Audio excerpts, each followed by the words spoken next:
Welcome to another edition of State Champs Above the Net, where we touch on everything in the realm of MHSAA girls volleyball. I'm your new host, Lexi Ayala, as Jenna Rose has taken a new job with the Chicago Blackhawks.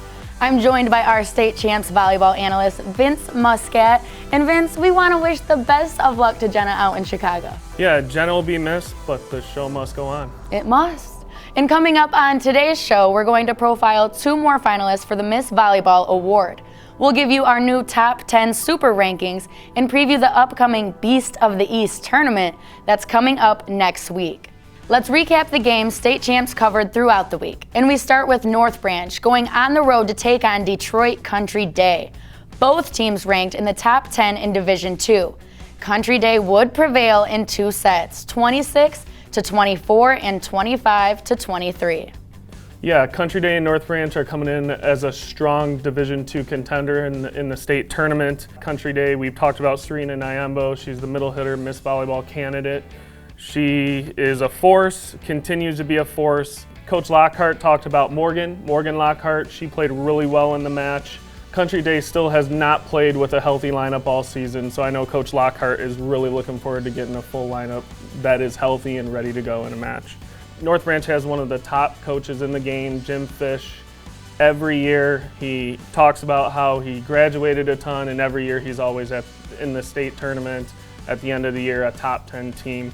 He's got libero Haley Green, who leads his defense. They're always known for being defensive-minded. Also leading the North Branch offense is setter Adrian Greshaw. She runs a 5-1 setter position for them. And then middle hitter Kayla Chingwa. She's 6'2", very dynamic at the net, and does a good job blocking and being a force at the net. Next, we go to a Catholic League clash as Bloomfield Hills Marion took on Farmington Hills Mercy for the second time this season. And this one would go down to the Mustangs as they would sweep Mercy in 3 sets. Yeah, I've got a front row seat sitting on the bench, and every time we walk in that gym the last 4 years, we've walked out with a loss. So this was a match that we put on our calendar, highlighted it. The match started back and forth. I think the first set was 13-13. I was really impressed with Mercy's freshman setter, Campbell Flynn, and freshman outside hitter, Ella Craggs. They did a really nice job of Campbell is offensive at the net, and Ella does a nice job of just being a 6 rotation attacker. I think you also, as Mercy continues to grow as a young team, you've also got to be on the lookout for Angie Butler. She's a sophomore outside hitter who's probably one of the better athletes on that team who jumps out of the gym. I think in this match, I think our middles were a little too much for the young Mercy squad. Ava Sarafa was able to find Sarah Sylvester, Miss Volleyball candidate, and Janiyah Jones, and we just run a really fast offense, and our setter connected well with them. Ava Brazard was typical Ava, 17 kills. She hit at a 359 clip. Now to the west side of the state for a battle between Granville and Hudsonville in an Ottawa-Kent Conference matchup. And it would be the Eagles coming through with a victory on this one.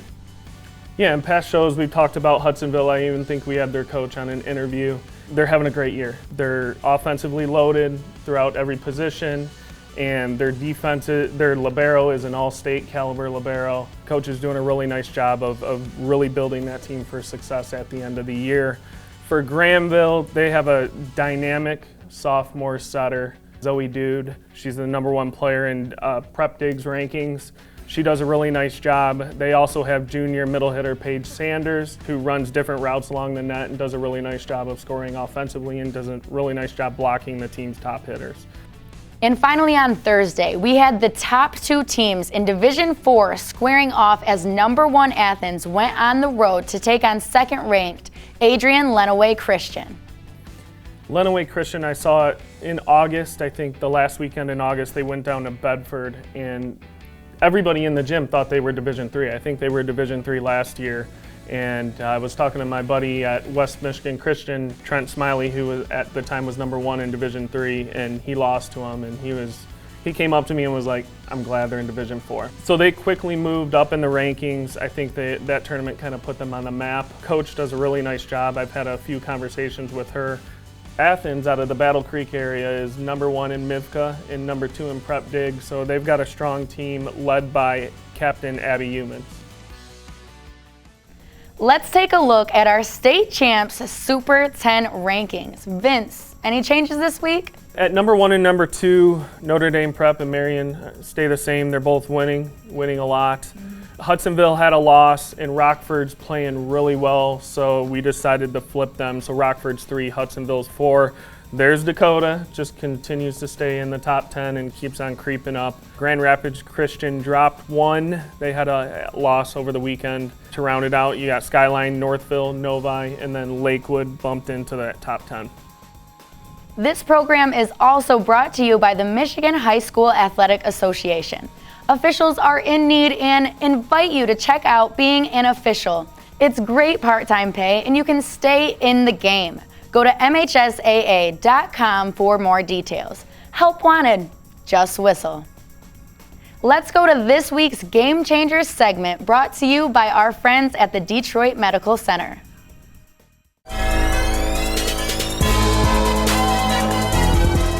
Hi, I'm Laura Ramus from DMC Physical Therapy and Sports Medicine, and today on Game Changers, we're going to be talking about rhabdomyolysis, otherwise known as rhabdo. Rhabdomyolysis is caused by a significant injury to a muscle. This most commonly occurs when an athlete does a strenuous exercise or workout way above their fitness level. For example, somebody goes out and tries to run a marathon without adequately training for that marathon. And a lot of times rhabdo happens with endurance athletes. A second example is if somebody does multiple workouts in one day. For example, you get up and you do a strength training program, and then you go right into your 2-hour tough practice, and you decide you're not fit enough, so you go do some more cardio work. Well, those cumulative workouts without any chance for the body to recover can lead to rhabdo. What happens during rhabdo is the muscle gets injured and it releases protein and electrolytes. These electrolytes and proteins not only affect the muscle tissue, but they can affect the heart and the kidneys. So this is a serious problem. So what are the signs and symptoms of rhabdomyolysis? Well, first of all, in mild cases, people just have muscle pain, and sometimes they don't even know they have it, because it only shows up if you have your blood tested. In the more moderate and then the severe cases, there's pain and tenderness, there's weakness. They can also cause nausea, and they can cause vomiting, confusion, and even an arrhythmic heartbeat. Your urine will get dark. We call it tea-colored urine. Or you may notice that you're not urinating as much, or you may have stopped urinating altogether. So what can I do to prevent a rhabdomyolysis? Well, first of all, make sure that you're working out and you're exercising at your fitness level. Don't overdo it. Number 2, while you are working out, take in plenty of water. And finally, if you have a hard workout or a hard practice, replace some electrolytes with some type of electrolyte drink. So if you experience any of the signs or symptoms of rhabdomyolysis, please consult and get medical attention immediately. I'm Laura Ramus with DMC Physical Therapy and Sports Medicine.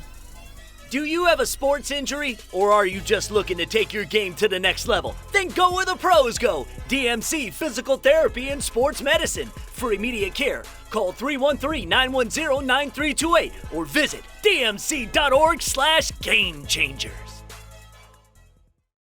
Back in the studio with Vince Muscat, and we're going to profile 2 more candidates that is up for the MIVCA Miss Volleyball Award. One of them is Renee Brines. She's a setter for Cadillac. She's going to Northwood. I watched her at the club level for several years. She's a smart player. She's not flashy. She just gets the job done. She's a leader on the court. She holds her teammates accountable really well. And as a setter, you need that being a natural leadership position. She's a coach's kid, so you know she was growing up in the gym, probably during high school, going to those practices when she was a little 4 or 5-year-old. So she's been around the game. Yeah. And Cadillac is always a Division II contending team, so she's in a great program, so she does a really nice job there. And then we have Sarah Sylvester, middle hitter for Marion. Been around her a lot over the past 4 years and have watched her grow every single day. She's a small gain mentality kid. She's going to Texas Christian. She's a multi-sport athlete. She does a really nice job for the Marion basketball team too. And she kind of juggles a busy schedule of club volleyball, basketball, a high academic schedule as well. And she's a go-to attacker for Marion who really isn't getting stopped this year. So we continue to expect big things from her at Marion. All right, Vince, now it's time for the big news. We're going to wrap this week's show with a look at the upcoming Beast of the East tournament happening on Saturday, October 16th. Vince, we're going to have 32 teams competing in this tournament. Yeah, it's probably the biggest tournament of the year, most competitive tournament of the year, one-day event. It's a grueling day. We go through pool play and then we go 16 teams to the top, and they play it all out all the way to the final match. I think the best part about this tournament is that this year we have 9 out of 11 of the Miss Volleyball candidates in one building. Yeah. So it's going to be an opportunity, even if your team's not playing in it, if you're a fan of volleyball, you probably want to get to Schoolcraft's gym and watch this, watch the day. It's the best of the best. Yeah, exactly. Pool A, number 1 seed, the tournament seeded 1 through 32. Notre Dame Prep earned that number 1 seed this year. They're undefeated all season long. They will have their hands full with Byron Center, who has Miss Volleyball candidate Taylor Humphreys. All 4 teams are very capable of pulling an upset, so again, a very competitive first pool. In Pool B, Marion grabbed the number 2 seed. Again, having another great year, number 1 in Division 1 this year, and they're gonna highlight that Pool B. In Pool C, we have Rockford. They're the 3 seed coming over from the west side. They're very battle tested. They've got a tough schedule in their season. I think Flushing as a 3 seed in that pool is a tough opponent. So look for Flushing to cause some problems for some of the 1 and the 2 seed in that pool. Pool D has Grand Rapids Christian. They're the 4 seed. They're playing a team that they're very familiar with in Coopersville, who's the 2 seed in that pool. Coopersville last year was a Division II team that I think played Grand Rapids Christian in the state tournament and lost on Grand Rapids Christian's way to state championship. So that's a fun little match that I think Coach Balcom over there at Coopersville is gonna enjoy. In Pool E, you have Dakota with the 5 seed. They've got Cadillac as their 2 seed, and then Grand Haven as a 3 seed is not an easy 3 seed. I look forward to seeing some of those matches in that pool as well. And in Pool F, again, a West Side team coming over, Lakewood. Division II, I believe they're the 3 or the 4 ranked team in that division, depending on what ranking you look at. Birch Run is a 4 seed in that pool, and they're a Division II, so I'd like to see Birch Run and Lakewood match up. I think Lakewood will come out on top in that, but Birch Run is a very scrappy team. In Pool G, the 7 seed is Forest Hills Northern. They've had a big, probably week and a half. They've upset some teams ahead of them. They're skyrocketing in the rankings. They're kind of my dark horse pick to win this. Being a coach at Marion, I would love to see them in the quarters. I think they've got a strong team, a good solid core group of athletes, so that we'll see how they do there. SMCC is the smallest school in the tournament field, but if you know anything about volleyball, they're perennially Division III number 1 team, and they're constantly competing for state titles, so they'll fit right into this tournament. In the final pool, we have Saline, who's the 8 seed, and then the kind of snake around the seeding, we have Mercy. That'll be an intriguing 1-2 matchup.